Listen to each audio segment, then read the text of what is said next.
नमस्कार, मैं श्यामगिरी। आप देख रहे हैं टीएफडी इंडिया न्यूज 24। टीएफडी इंडिया न्यूज 24 में आप सभी दर्शकों का स्वागत है। अचानक पीएमओ में हड़कंप मचता है अगर, तो क्या भारतीय जनता पार्टी के सांसद बागी हो गए या भाजपा में बगावत मोदी के खिलाफ? दो तरह से हमें समझने की जरूरत है कि आज आखिरकार पीएमओ के अंदर, प्रधानमंत्री दफ्तर के अंदर बेचैनी क्यों बढ़ी हुई है, हड़कंप सी परिस्थिति क्यों, हलचल मच रही है, चिंता क्या है? भाजपा के सांसद बागी हो रहे हैं, बगावत कर रहे हैं मोदी के खिलाफ। इसे जरा ध्यान से समझिए आप दर्शक, क्योंकि मोदी का संकट लगातार बढ़ गया है, बढ़ता ही जा रहा है। एक गलत फैसले से मोदी ने एक गलत फैसला कर दिया अगर, तो सरकार गिर जाएगी, पक्की बात है। इसमें कोई शक नहीं किसी को होना चाहिए कि मोदी सरकार बच जाएगी। एक गलत फैसला और मोदी सरकार गिर जाएगी, क्योंकि 136 सांसद एक बार इस्तीफा दे देंगे, बगावत कर देंगे मोदी के खिलाफ। इसे समझिए कि नरोत्तम मिश्रा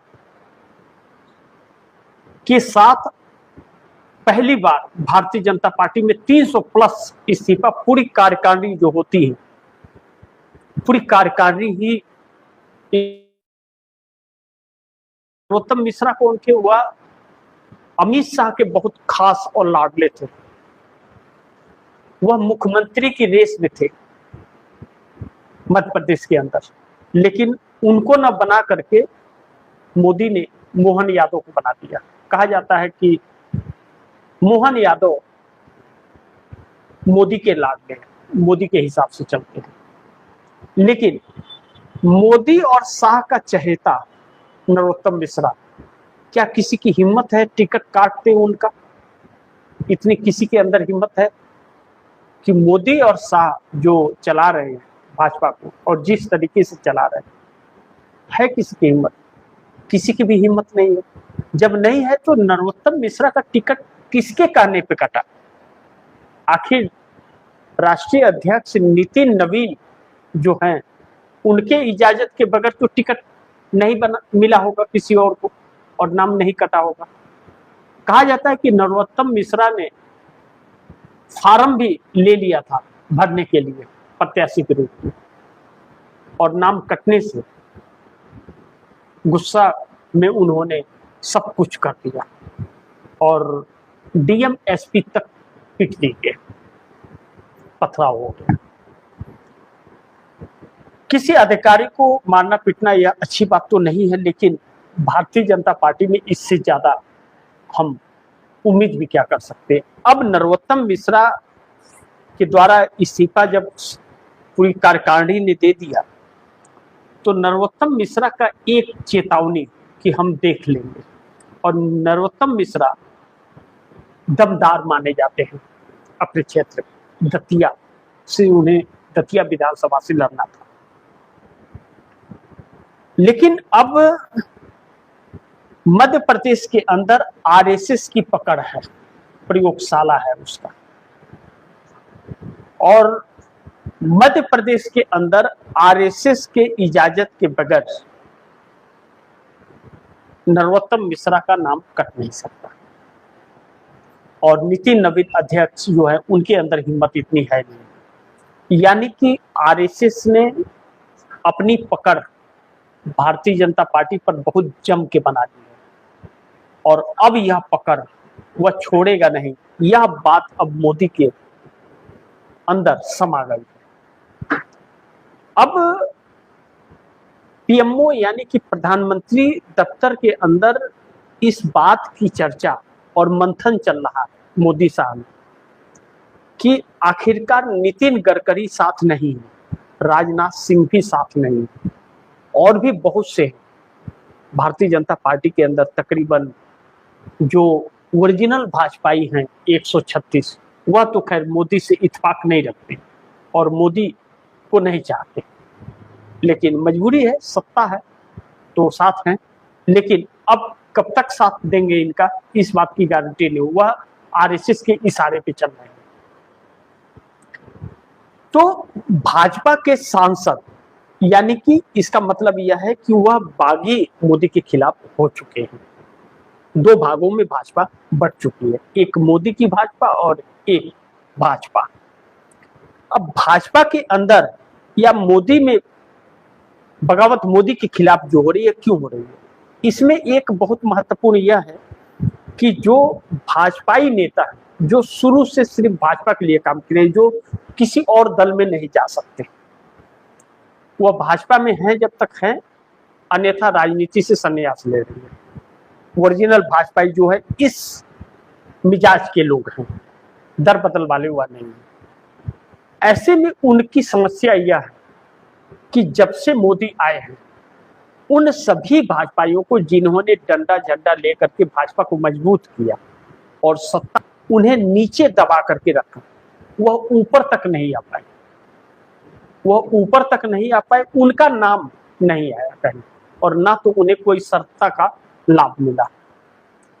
अब दो लोग, नितिन गडकरी और राजनाथ सिंह, यह अटल बिहारी वाजपेयी के वक्त के हैं और दोनों भारतीय जनता पार्टी के राष्ट्रीय अध्यक्ष रह चुके हैं।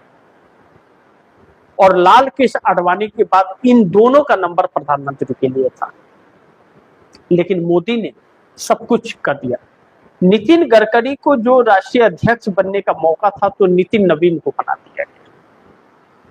और नितिन नवीन को क्या जानकारी दे, एक कैंडिडेट सिलेक्ट नहीं कर सकते। तो ऐसे में भारतीय जनता पार्टी के अंदर मोदी को लेकर के मनमुटाव शुरू हुआ और आरएसएस पर प्रेशर था कि आप फैसला कीजिए, क्योंकि आरएसएस के चाहने पर ही मंत्री सिलेक्ट होता है उसी के द्वारा। और राष्ट्रीय अध्यक्ष नरेंद्र मोदी भी आरएसएस सिलेक्ट किए हुए हैं